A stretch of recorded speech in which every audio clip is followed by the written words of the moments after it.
오늘은 리히스토리 변방에서 시작된 복음이라는 제목으로 말씀의 은혜를 나누겠습니다. 하나님의 나침반은 어딘가를 가리키는 것이죠. 하나님의 나침반은 변방을 가리키고 또 변방을 주목하십니다. 변방이 어떤 곳입니까? 중심에서 멀리 떨어진 곳 또는 중심처럼 주목받고 또 발전하고 성장하고 하는 곳이 아니라 성장이 멈추고 쇠퇴하고 외면받는 곳, 소외된 곳이라고 말할 수가 있습니다. 광주광역시 인구 통계를 보니까 2004년에 광주광역시가 140만을 돌파했다고 합니다. 그리고 10년이 되어서 2014년에 그 10년 사이에 또 7만이 늘어서 147만을 돌파했습니다. 그런데 2014년 이후에 2015년 오늘까지 14년을 147만 정점으로 그 다음은 쇠퇴하기 시작해서 인구가 줄기 시작해서 지금은 140만이 다시 깨어질 그런 상황에 처하게 되었다고 합니다. 광주광역시만의 문제가 아니라 전국적인 현상입니다. 서울 수도권 중심을 제외하고는 물자, 돈, 인력, 인구 모든 것들이 다 서울 수도권 중심에만 몰리고 그리고 서울 수도권을 제외한 나머지 지역들은 계속 인구가 줄고 빠져나가고 있다라는 거죠. 그래서 저쪽 특별히 이번 정부 들어서 부산을 해양 수도로 만들겠다 해서 해수부를 이전하겠다라고 이렇게 해서 이렇게 이 지방을 살리기 위한 하나의 방식인 것이죠. 특별히 이번 정부에서는 지방을 균형 발전시키기 위한 특별위원회를 두기까지 했습니다. 그래서 특별위원회, 특별위원장까지 두고 이렇게 하고 있는데 이 광주광역시도 서울 수도권 중심으로 보면은 변두리 그리고 변방이라고 말할 수가 있습니다. 광주광역시 안에서 또 우리 신안동은 어떻습니까? 발전이 멈추고 그래도 그 전에 광주역 중심으로 이쪽 역세권이 활발할 때에는 그래도 이 광주역의 배후지로서 어느 정도 역할을 했었는데 광주역 주변이 지금은 굉장히 한산해지고 광주 직할시청이 상무직으로 이전을 하면서 이곳은 완전히 변방으로 광주광역시 안에서도 밀려나고 있습니다. 철길과 물길, 천로 역정 가운데 놓인 그런 변방 지역으로 점점 더 쇠퇴해 가고 있는 모습을 우리는 확인할 수가 있습니다. 그래도 신안동 바로 앞에는 전남대학교가 있지 않느냐. 저희 교회 앞에 전남대학교가 있습니다. 여러분 전남대학교 형편이 이전과 좀 다릅니다. 학생 구성부터가 지금은 전남대학교가 광주 전라권에서만 학생들이 오지 않습니다. 유난히 비율이 많이 높아졌습니다. 서울 수도권, 충청권, 경상도 지역에서까지 전남대학교에 옵니다. 여러분 이 학생들이 이곳을 졸업하면 광주 전남권 머물까요? 아니면 떠날까요? 떠나죠. 당연히 자기 고향 지역으로 가든지 아니면 대부분 서울 수도권을 지향합니다. 그곳을 가지 못하면 자기 지역, 자기 고향으로 돌아가고 여러분 그래서 오늘날 요즘 저희 교회 청년부에서도 고민이 많습니다. 이 친구들이 청년부에 있다가 신안동, 신안교회는 거쳐가는 곳일 뿐 이 친구들에게는 계속 있을 교회에 머무르는 교회가 아니라는 것이죠. 그래서 청년부 사역의 방향성 이것을 어떻게 해야 될지에 대한 고민도 좀 깊어집니다. 애를 쓰고 이 친구들을 훈련시키고 또 말씀으로 도전을 주고 양육을 잘 하고 난 다음에 떠나니까요. 이게 끝이 보이는 거죠, 서로. 그래서 그 친구도 여기에 아주 큰 마음의 중심을 두지 않고 아니나 다를까 몇 년 지나면은 금방 또 이제 졸업했습니다, 안녕히 계십시오 하고 이제 이렇게 떠나가고. 여러분, 이게 변방 주변에 가진 고민이자 문제입니다. 중심은 오지 말라게도 사람이 옵니다. 한때는 전라권에서 광주가 중심이었죠. 그래서 그 혜택을 본 교회가 우리 신한교회이기도 합니다. 근데 요즘 같은 이런 변방으로 점점 더 변방화되고 하고 있는, 주변화되고 하고 있는 이런 상황 속에서 우리는 어떤 마음가짐을, 어떤 생각을, 그리고 어떤 전략을 가져야 할 것인가. 제가 이런 말씀을 나눈다고 해서 완전한 100% 통하는 그런 전략을 세우지는 못합니다만은, 그러나 고민은 해봐야 되지 않은가. 그래서 오늘 리히스토리, 다시 지금 우리에게 펼쳐지고 있는 이미 일어난 히스토리가 있지만, 역사가 있지만 다시 역사를 새롭게 재구성해보고자 하는 도전을, 또 자극을, 공급을 말씀으로부터 받아야지 않겠는가. 그래서 우리에게 주어진 이 상황을 다시 새롭게 프레임을 짜봐야 하지 않겠는가. 그래서 오늘 말씀을 나눕니다. 그리고 이 말씀은 오늘에 그치지 않고 한 몇 주간 정도, 한 2, 3주 정도 더 나눌 생각입니다. 이런 이제 변방은 항상 중심으로부터 밀려난 곳인데, 하나님께서는, 하나님의 관점은 이 세상이 지향하는, 세상이 우리가 흔히 얘기하는 이런 방식하고 다르게 역사를 운행해 오신 것을 우리는 확인할 수가 있습니다. 세상의 지도는 물자, 돈, 성공, 기회, 힘, 이런 것들이 다 중심을 향해 갑니다. 중심을 지향하지만 하나님은 의외로 변방을 주목하시고 이 변방을 통하여서 오히려 중심까지도 바꾸시는 일들을 행하셨음을 봅니다. 변방의식이라는 게 있습니다. 변방의식이 눌리고, 중심으로부터 우리는 밀려나 있어, 우리는 쇠퇴했어, 우리는 아무것도 가지지 못했어, 우리는 할 수 있는 게 없어, 이게 변방의식이 아니고요. 이 변방의식을 새롭게 재해석한 분이, 리프레임한 분이 있는데 그분이 신영복 선생님입니다. 신영복 교수님은 변방은 단순히 지리적인 위치를 넘어서 지리적으로는 또 가진 자원으로는 한계가 있지만, 그럼에도 불구하고 그 현재 상태에 대한 질문과 성찰을 통해서 지금 주어진 불리한 여건을 새로운 도전과 응전의 기회로 만들어 간다라는 것이죠. 그 변방의식의, 그런 창조적 변방의식의 핵심은 세 가지 질문입니다. 과연 이대로 지속되는 것이 옳은가? 지금 과연 이대로 이 상황을, 이 상태를 지속하는 것이 옳은가? 더 나은 세상은, 가정에 적용하면 더 나은 가정은, 교회에 적용하면 더 나은 교회는 어떻게 가능할까? 더 나은 공동체는, 더 나은 지역사회는 어떻게 가능할까? 내가 이대로 사는 것이 과연 최선인가? 지금 우리는 최선을 다하고 있는가? 이렇게 세 가지 질문과 그 세 가지 질문을 바탕으로 성찰하는 것, 그것이 창조적 변방의식이라는 것입니다.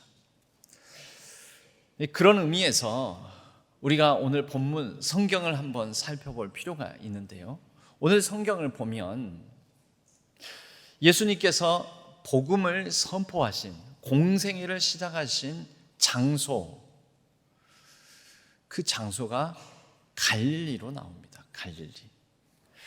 마가복음 1장 14절, 예수께서 갈릴리에 오셔서 하나님의 복음을 전파하여 이르시되 때가 찼고 하나님의 나라가 가까이 왔으니 회개하고 복음을 믿으라. 여러분, 회개는 무엇입니까? 질문을 던지고 그 질문에 따라서 자기 자신을 돌아보고 성찰하고, 그리고 성찰하고 난 다음에는 이대로 사는 것이 맞지 않구나, 이게 최선 아니구나. 이게 전부가 아니구나. 이런 변화의 결단과 다짐, 그게 회개입니다. 회개. 지금 내가 살아가는 이 방식이 옳지가 않구나. 돌이키는 게 회개입니다. 그러니까 회개를 선포하신, 복음을 선포하신 곳이 어디냐면 갈릴리라는 거죠. 갈릴리는 어떤 곳입니까? 당시 유대 사회에 이스라엘 그 땅에서의 중심은 갈릴리입니까? 중심은 예루살렘입니다. 예루살렘은 성전이 있고 유대 종교의 중심지고 문화의 중심지고 또 많은 사람들이 모이는 곳이고 1년에도 몇 번씩 명절, 절기를 맞이하면 전 세계에 흩어졌던 유대인들이 예루살렘으로 모였습니다. 물자도 모이죠. 돈도 모이죠. 모든 행정, 정치도 예루살렘을 중심으로 돌아갑니다. 그 예루살렘 중심에 놓고 볼 때 갈릴리는 변방이요, 심지어 멸시받고 소외받는, 차별받는 땅이라고 할 수가 있습니다. 그런데 예수님의 공생애는 예루살렘에서 시작한 것이 아니라 갈릴리에서 시작했습니다. 오늘 나다나엘이 질문이 있습니다. 요한복음 1장 46절, 나사렛에서 무슨 선한 것이 날 수 있느냐. 예수님에 대한 소개를 이 직전절 1장 45절에 보면 빌립이 나다나엘에게 예수님을 소개합니다. 빌립이 나다나엘을 찾아 이르되 모세가 율법에 기록하였고 여러 선지자가 기록한 그 일을 우리가 만났으니 요셉의 아들 나사렛 예수니라. 당시에 예수라는 이름을 가진 구원자라는 이 뜻을 가진 이름, 동일한 이름을 가진 사람들이 많았습니다. 서로 구분해야 되겠죠. 그래서 누구의 아들, 그리고 어느 지역 출신, 이것까지 밝혀서 그 특정인을 정확하게 호칭을 하는 이런 방식이 사용되었습니다. 요셉의 아들, 요셉은 누구입니까? 목수. 그때 그 당시에는 목수가 돌도 다뤘습니다. 목수이자 석수, 그러니까 주변인이지요. 미천한 신분, 가정 배경을 가졌다라는 의미입니다. 그런데 그 사람의 출신이 나사렛, 요셉의 아들 나사렛 예수. 여러분, 예수님 자체가 변방의 사람이었다라는 뜻입니다. 그러니까 이 나다나엘도 이렇게 답을 하는 거죠. 나사렛에서 우리가 주목해야 될 그런 대단한, 모세부터 선지자의 글에서 언급된 그런 인물이 나올 수 있느냐. 우리식으로 표현하자면 개천에서 용이 날 수 있느냐라고 나다나엘이 물었던 것입니다. 그렇게 물을 정도로 예수님 자체가 변방의 사람이었습니다. 근데 그 변방에서 선포하기 시작하셔서 또 변방의 사람들, 갈릴리 어부들을 선택하시고 제자로 삼으셔서 복음의 역사를, 하나님 나라의 역사를 시작하셨습니다. 갈릴리에서부터 예루살렘을 향하여서 가는 길, 그 사이에 전한 말씀, 그리고 일어난 사건, 그것들이 복음서의 주요 내용들입니다. 그리고 그 과정 속에 등장하는 인물들은 하나같이 변방의 사람들이요, 주변인들이었습니다. 하나님 나라 이 복음, 이 운동을 예수님께서는 이제 시작하시면서 예루살렘에 주목받는 고귀한 신분들, 바리새인들이나 사두개인들이 아니라 성전을 중심으로 한 이미 많은 힘과 돈과 권력을 가진 사람들이 아니라 힘없고 바리새인들로부터는 부정한 자라고 외면받는 사람들을 선택하셨습니다. 그들을 통해서 이스라엘 전역 예루살렘까지도 변화시키시는 놀라운 일들을 이루셨다라는 것입니다. 고린도전서 1장 27절에서 바울이 언급했듯이 하나님께서 세상의 미련한 것들을 택하사 지혜 있는 자들을 부끄럽게 하려 하시고 세상의 약한 것들을 택하사 강한 것들을 부끄럽게 하려 하신다라는 말씀이 있는데, 과연 하나님께서 이 복음의 역사를, 히스토리를 이뤄 가시는 이야기를 보면 그렇습니다. 예수님의 출신 태생부터 길 위에서 태어난, 마국간에서 태어난 이야기에서부터 나사렛에서 자라심으로 출신을 나사렛 사람이라고 일컬어지고, 갈릴리에서 이 하나님 나라 복음을 전하기 시작하시고, 그리고 갈릴리에서 택한 제자들이 가난한 어부들, 갈릴리 어부들이었음을 보면 미련한 자, 연약한 자들을 택하셔서 하나님은 이 복음의 놀라운 일들을 이루어 가셨다라는 것입니다. 예수님은 급기야 메시아 취임사라고도 할 수 있는 메시아 소명장, 누가복음 4장 18절에서 이렇게 말씀하십니다. 주의 성령이 내게 임하셨으니 이는 가난한 자에게 복음을 전하게 하시려고 포로된 자에게 자유를, 눈먼 자에게 다시 보게 함을 전파하며 눌린 자를 자유롭게 하고 주의 은혜의 해를 전파하게 하려 하심이라. 여러분, 포로된 자, 가난한 자, 눈먼 자, 눌린 자 다 변방의 사람들입니다. 그런데 그 변방의 빛이 변방의 사람들인 예수님께서 되어주셔서 그 변방의 사람들로 인하여 복음의 놀라운 변화의 역사를 오늘날까지 이루어 오셨다라는 것이지요.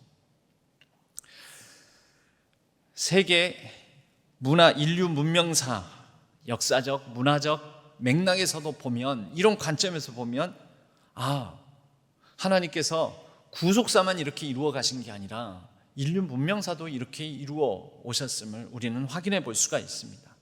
변방의 중심을 바꾼 역사는 많습니다. 예수님 이후에 사도 바울이 예루살렘을 중심으로 복음이 전해지고 있는데, 지중해를 건너서 이 당시 지중해 연안 지역들, 그리스, 그리고 급기야는 로마까지 이르러서 로마를 결국 전복시키지 않습니까? 복음으로요. 그리고 로마의 국교가 기독교가 되게 만듭니다.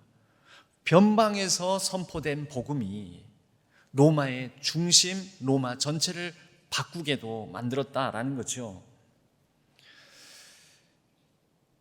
신용복 선생님의 그 아까 통찰, 인류 문명은 언제나 변방에서 새로운 역사적 중심이 형성되어 왔다. 그러면 그것을 그래서 이분은 책에 담았습니다. 그래서 이런 책이 있습니다. 변방을 찾아서.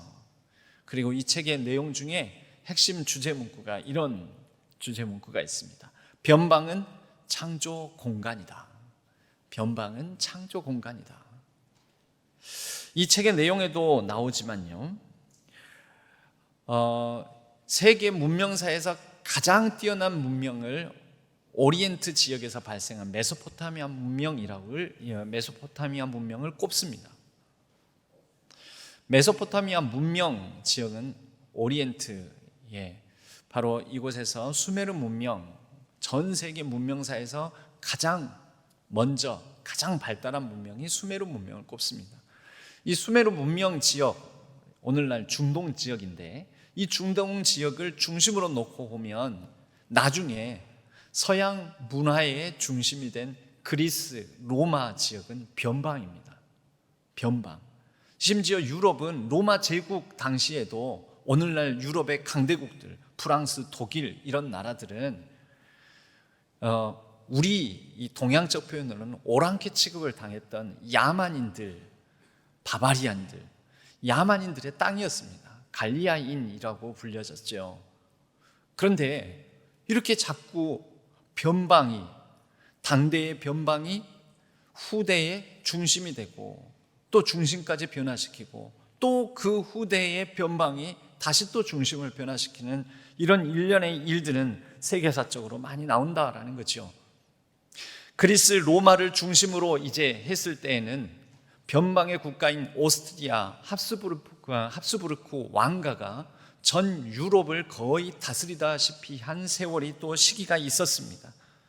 근대사의 시작이 된 대항해 시대를 열었던 나라들은 변방 국가들이었습니다.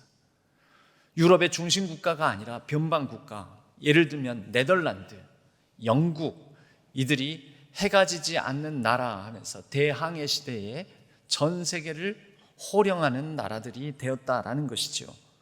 그리고 바로 이 유럽 중심을 놓고 봤을 때 변방에 해당되는 아메리카 대륙, 곧 미국은 영국의 식민지였고 변방 국가라고 말할 수 있습니다. 그런데 결국 그 변방인 미국이 오늘날 전 세계를 호령하는 또 나라가 되지 않았습니까? 이런 사례들은 너무너무나 많죠. 가까이에는 이런 이야기가 일본에도 있습니다. 일본의 지도를 한번 보면은요, 일본의 지도에 가고시마라는 지역이 있습니다. 왜 가고시마인가? 그 설명이 될 수도 있겠습니다. 일본 전체 지도에서 보면 가고시마는 일본 전체 지도에서 제일 남단 변두리입니다. 변방입니다.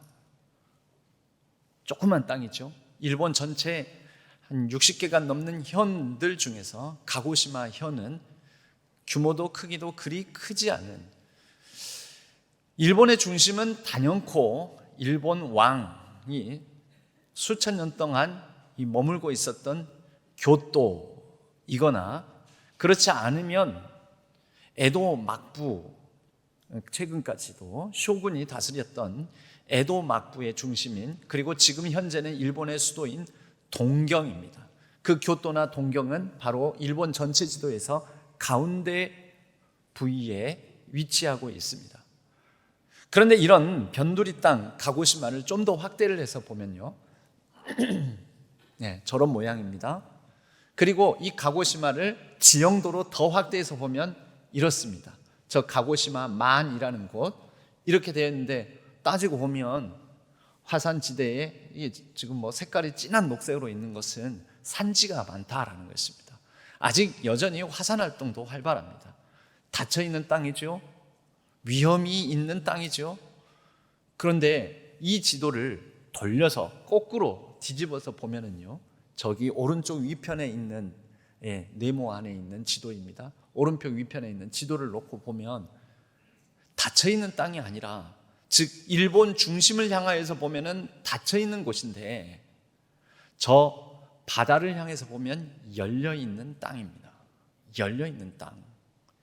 이 가고시마 지역은 특히 저 한가운데 있는 사쿠라지마라는 곳에 화산 활동이 아직도 이어지고 있습니다.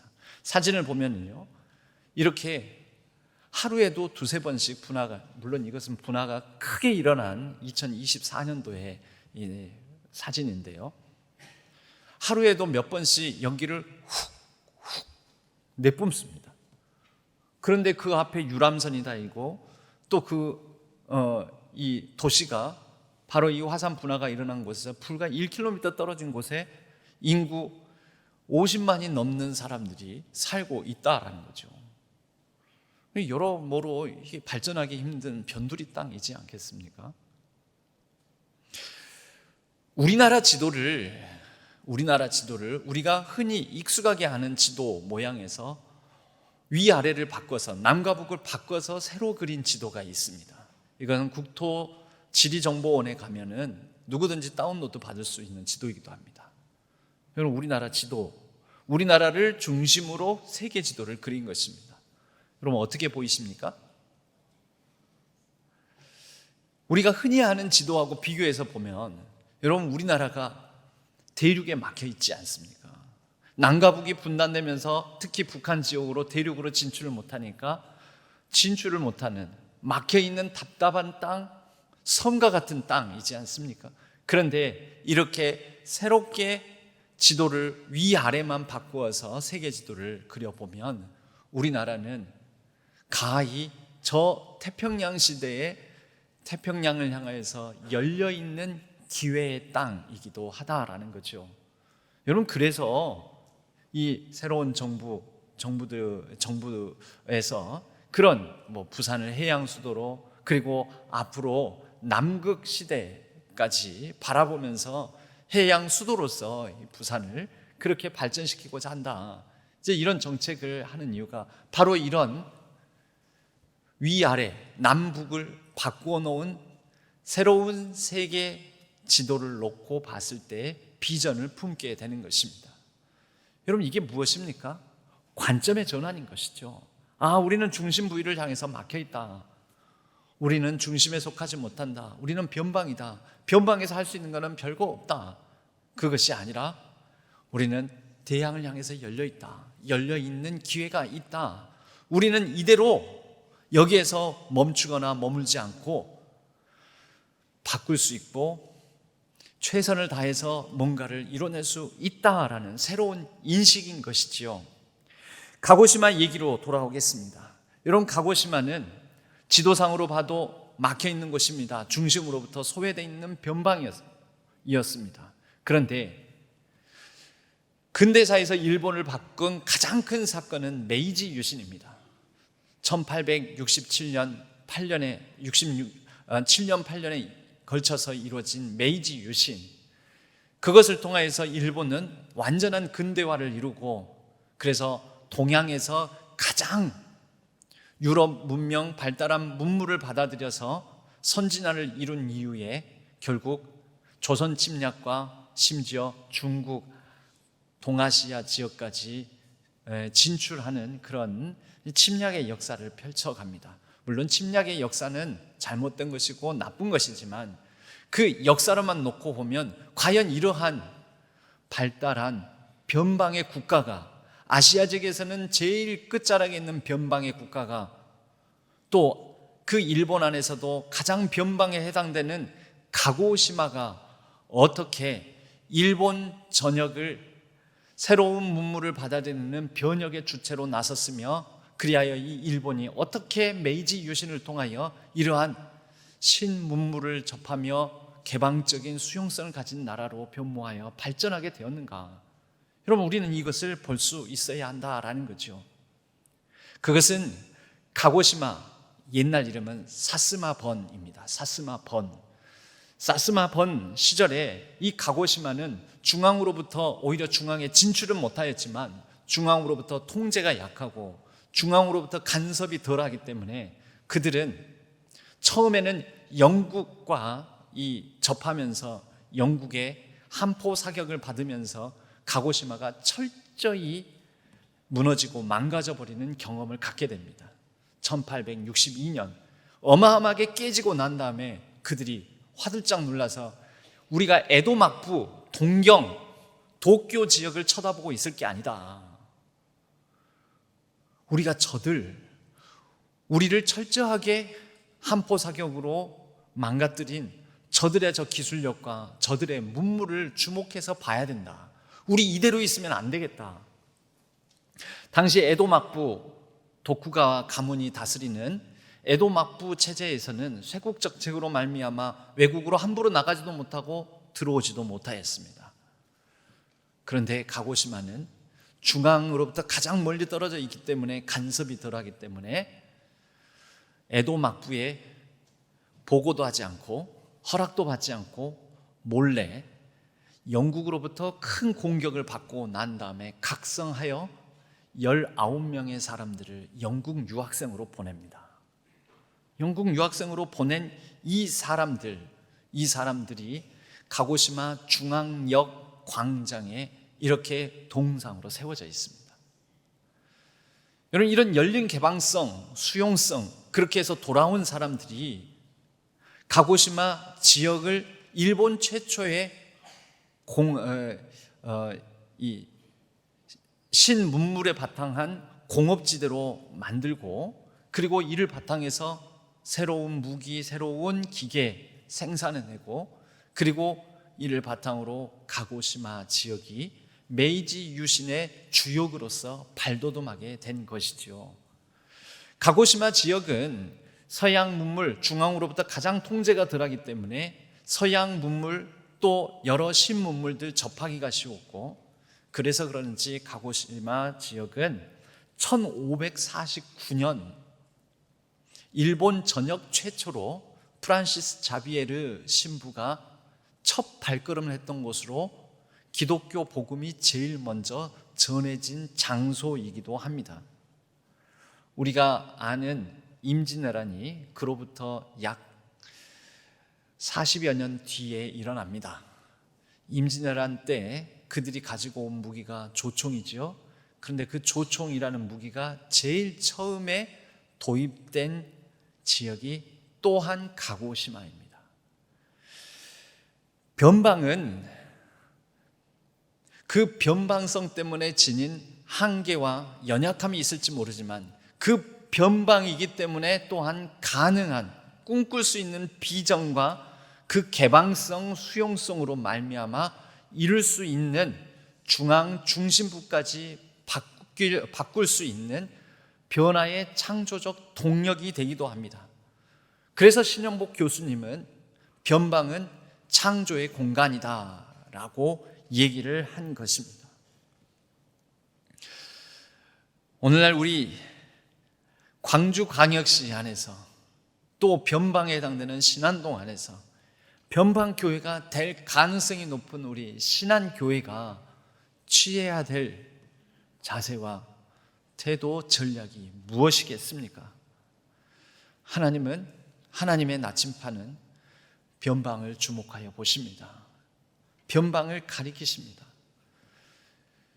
갈릴리에서 시작한 선포하신 복음이 변방 중에 변방의 사람인 주변인인 예수님께서 변방의 사람들을 부르셔서 그 연약하고 미련한 자를 택하셔서 이루셨던 구속사의 놀라운 그 통찰을 우리가 붙들고 또 인류 문화사적인 통찰을 붙들고 새로운 공급, 새로운 수용, 새로운 변화, 그렇게 비전과 우리가 가진 틀을 새롭게 하면서 오히려 변방의 교회로서 새로운 변방의식으로 질문을 던지고 변화를 모색하고 성찰하며 그렇게 나아가야 하지 않겠습니까? 여러분, 오히려 변방은 새로운 시대의 자부심이 될 수도 있습니다. 오히려 변방이라는 이 인식, 이것을 새롭게 바꿔낸다면 신안동에 대해서 신안동에 자리 잡은 교회로서 우리는 재해석할 수도 있습니다. 변방의 사람들을 예수님께서 부르셨습니다. 베드로, 안드레, 야고보, 요한, 첫 제자를 갈릴리에서 그 갈릴리 어부들을 부르십니다. 그리고 변방의 교회인 우리 신앙교회를 우리 주님께서 100년이 지나 어쩌면 우리가 중심이다 하고 그렇게 또 굳어갈 수 있는 우리를 새롭게 부르십니다. 그 부르심에 응답하여 앞으로 몇 주 동안에 변방의 전략에 대해서 함께 말씀을 계속해서 이어가겠습니다. 그러나 예루살렘은 우리가 아닐지라도 비록 우리가 갈릴리일지 모르지만 어느 누구나 변방이 아는 사람이 없고 어떤 곳도 변방이 아닌 곳도 없고 어떤 문명도 변방에서 시작되지 않는 문명이 없다라는 인식을 가지고 우리 변방이 된 이 지역에서 우리 신안교회가 다시 시작할 수 있기를 바랍니다. 그렇게 하나님 나라의 새로운 이야기를 다시 새롭게 써나가는, 과연 이대로 지속하는 것이 옳은가? 더 나은 교회, 더 나은 세상은 어떻게 가능할까? 우리가, 저와 여러분, 우리 각자가 이대로 사는 것이 과연 최선인가? 이것을 물어가며 하나님 관점에서의 통찰을 얻고 응답해 나가는 저와 여러분 우리 신앙교회 되기를 주님의 이름으로 간절히 축복합니다.